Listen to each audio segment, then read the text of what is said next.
गिरते गिरते थोड़ी और लूट मार कर ही ली जाए। लेट अली शो यू के इस एपिसोड में आप सबको खुशामदीद। Do like, subscribe and share this content. बात शुरू करते हैं पंजाब से, जहां पे एक बहुत बड़ा स्कैंडल उभर के सामने आया है। पंजाब हुकूमत का पिछले 38 दिन यानी 38 डेज के अंदर पंजाब हुकूमत ने आपके ख्याल से कितने अरब रुपए हड़प कर लिए? एक रिकॉर्ड कायम किया गया है। आपको थोड़ा कॉन्टेक्स्ट पहले दे दूं कि आईएमएफ से आपके लोन्स लिए जा रहे हैं। एनएफसी अवार्ड के हर सूबे को उसके मुताबिक एक उसका हिस्सा मिलना चाहिए, वो हो रहा है। मगर पंजाब के साथ जो मरियम नवाज ने किया है उसके ऊपर एक बहुत बड़ी तहलका खेज खबर शहजाद पराचा मंजे हुए एक रिपोर्टर हैं, उन्होंने निकाली है। और उनका दावा है कि कॉन्टेक्स्ट लें पहले कि 38 दिन के अंदर केपी की हुकूमत ने वफाक से ये कर्जों की मद में 16 अरब रुपए लिए। सिंध ने, जहां पे डाकुओं का टोला मौजूद है इस वक्त, उन्होंने 17 अरब लिए। गैस करें पंजाब में, और भी ये 16 करोड़ रुपए लेके गई हैं अपना ये अपने 20 या 30 रुकनी मेंबर्स तो नहीं, काबीना के में हाल से उसके अंदर आधे लोग काबीना के हैं और आधे जो है वो खानदान वाले, मरियम नवाज के बेटे, सॉरी मरियम औरंगजेब के बेटे, मरियम नवाज की बेटी के दोस्त, Fiza Ali, Faiza Ali, whatever the hell, उस वो अलग है। तो 16 अरब लिए आपके केपीके ने, 17 अरब रुपए मद में लिए सिंध हुकूमत ने। पंजाब हुकूमत ने 405 अरब रुपए, 405 बिलियन रुपीस कर्जा उठाया 38 दिनों में अपनी मत के ऊपर। और ये 30 रुकनी, सॉरी 20 नहीं था, 30 रुकनी वफद लेके पहुंची हुई है जापान। तो शहजाद पराचा के पहले आप इनके शफात सुने और उसके बाद बात को थोड़ा सा आगे बढ़ाते हैं। पंजाब है, जो मरियम नवाज हुकूमत है, उसने मौजूदा माली साल के 38 दिनों में 405 अरब का जो है वो कर्जा लिया है। ये स्टेट बैंक की रिपोर्ट में आया है। ये बड़ी सरप्राइजिंग न्यूज़ थी मेरे लिए जब मैं डॉक्यूमेंट्स को पढ़ रहा था कि 405 अरब का जो कर्जा है 38 दिनों में सिर्फ लिया है। 1 जुलाई 2025 से लेके 8 अगस्त 2025 तक इन जो 38 दिनों में। तो 405 अरब रुपए का कर्ज पंजाब हुकूमत ने 38 दिन के अंदर हड़प कर लिया। अब तो दास्तानें जो सामने आ रही हैं वो भी आपके सामने मंजर आम पे लेके आते हैं। ऑडिटर जनरल के मुताबिक, ये तो सिर्फ पंजाब में हुआ है ना, पूरे पाकिस्तान के अंदर बॉम्ब शेल रिपोर्ट 375 खरब, खरब खरब, अरब नहीं खरब, 375 खरब रुपए की इरेगुलरिटीज, 284.17 खरब प्रोक्योरमेंट यानी जो चीजें खरीदने वाली चीजें उनके ऊपर है। फेडरल फाइनेंसेस के अंदर 375 खरब रुपए का इरेगुलरिटीज आई हैं जी। पाकिस्तान की कुल जीडीपी जो है वो 110 खरब है, तो आप लगा लें इसका 3 गुना, 3.5 गुना इसके ऊपर। Unbelievable, well not unbelievable, we knew this would happen। जब आप चोरों को आके सर पे मुसल्लत कर देंगे किसी मैंडेट के बगैर, तो फिर तो यही होगा। और पाकिस्तान का कुल बजट क्या था FY 2024-25 में?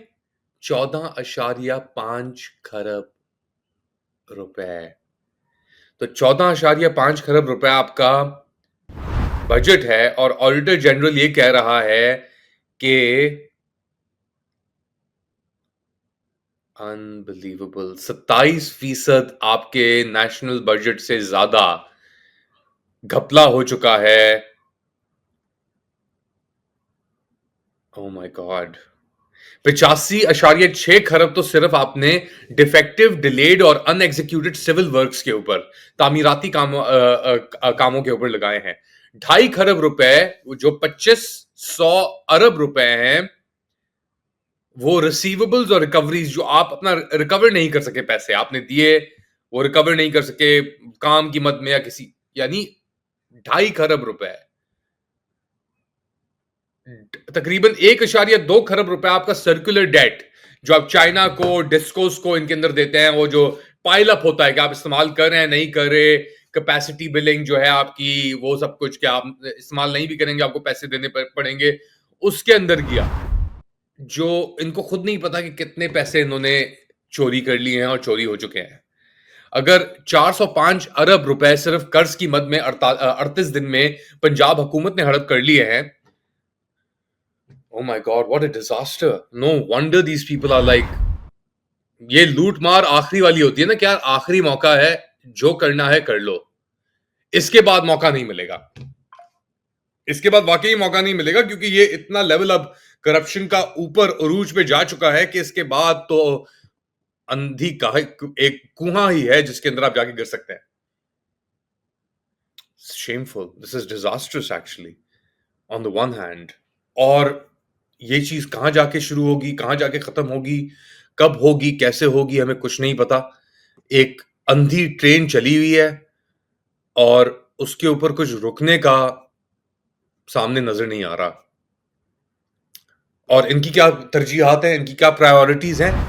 शाहरेज और शेर शाह जो अलीमा खान के बेटे हैं, उनको जो भी 27 माह बाद 9 मई के वाकयात के बाद गिरफ्तार किया गया है, ये अकाउंट्स चला रहे थे, बेनामी अकाउंट्स, पाकिस्तान वली, नेमेसिस, एनकीडो रिबॉर्न। अच्छा, उनके गिरफ्तारियों के बाद भी वो अकाउंट्स दोबारा वो चल रहे हैं।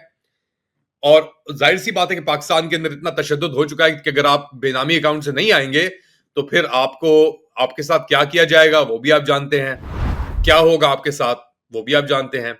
इनकी तरजीहात क्या है? लोग तो कीड़े मकोड़े हैं, ये तो यानी इनको जिंदा होने का भी कोई वो नहीं है।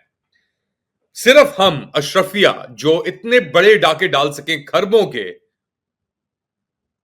वही सिर्फ जायज यानी जिंदगी के लायक हैं और उनको हक है जिंदगी का।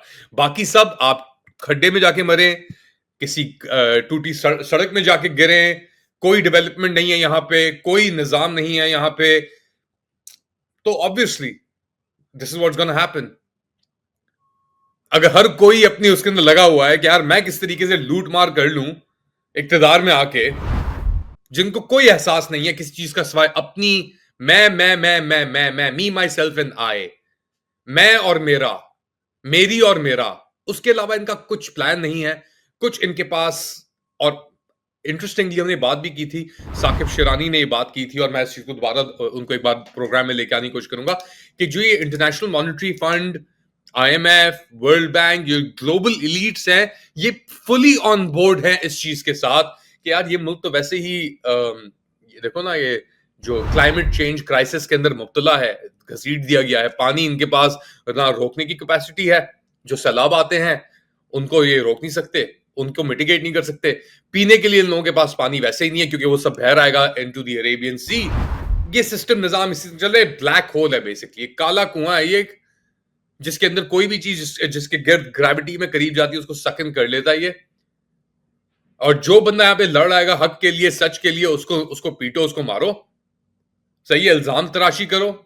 अपने हुकूक के लिए जो बंदा खड़ा हो रहा है उसको गिराओ सबसे पहले, जो औरों की आवाज बन रहा है उसको मारो सबसे पहले। चोर, लुटेरों, डाकों को, जिस तरह भी आपकी ये बिलावल भुट्टो ओजेम्पिक फील्ड जो है वो गया हुआ है वहां पे सिंध, और उधर जाके वो अपने टूर कर रहा है विद ऑन्टोराज, और वहां पे आप हाल देख लें इन लोगों ने क्या किया हुआ है। जो मकान है उधर, जो सड़कें हैं उधर, वो भी आपको नजर आ जाएंगी।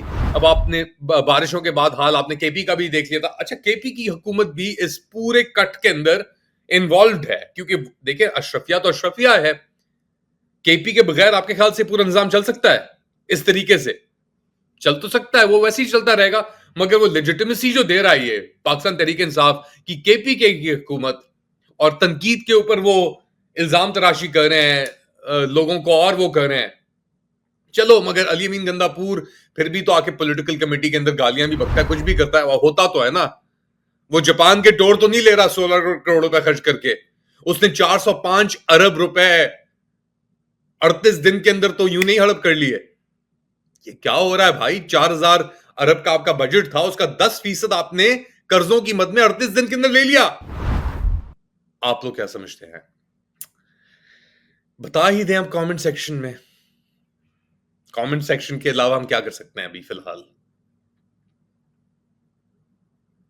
जाने से पहले एक और चीज, आज मेरे ख्याल से 40 या 42 दिन होने को आ रहे हैं, ये जो बलोच यकजहती कमेटी BYC जो है, फोरम जो है, जिसकी लीडर मारंग बलोच को भी अंदर किया हुआ है, उनकी बच्चियां और बेटियां और माएं एहतजाज कर रही हैं इस्लामाबाद में गुमशुदा लोगों के खिलाफ।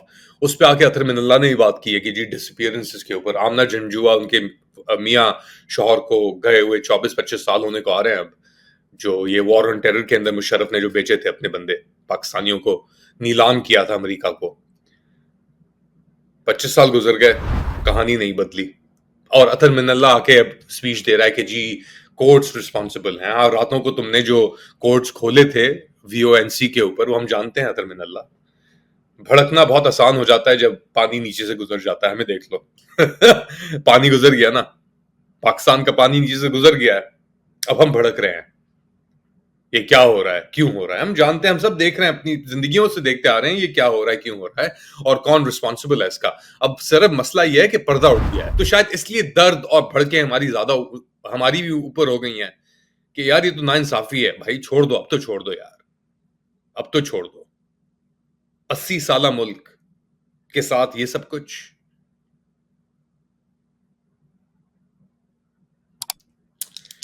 खैर, अपना ख्याल रखें, इंशाल्लाह कुछ ही घंटे बाद दोबारा हाजिर होंगे और